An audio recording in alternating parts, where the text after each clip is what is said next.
আসসালামু আলাইকুম রহমতুল্লাহি ওয়া বারাকাতুহু। আলহামদুলিল্লাহ, আমরা বোর্ড কাজ সম্পন্ন করেছি।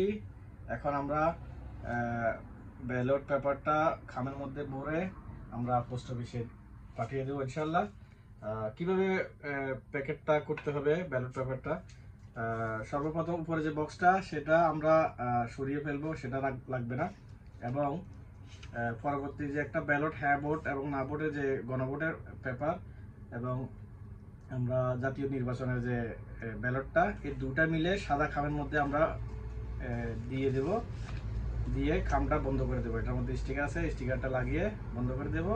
পরবর্তীতে এটা খামটা এবং যেটা এই ঘোষণাপত্র, ওইখানে সিগনেচার, ক্রমিক নাম্বার, আইডি নাম্বার, নাম সহ লিখে, তারিখ সহ লিখে দুটো একসাথে করে দুটো আবার হলুদ খামের মধ্যে দিয়ে দিয়ে এটা আবার বন্ধ করে দেব। দিয়ে এটা আমরা পোস্ট অফিসের মাধ্যমে ইনশাল্লাহ বাংলাদেশে পৌঁছে দেব। ইনশাল্লাহ আমাদের ভোট সম্পন্ন, আলহামদুলিল্লাহ।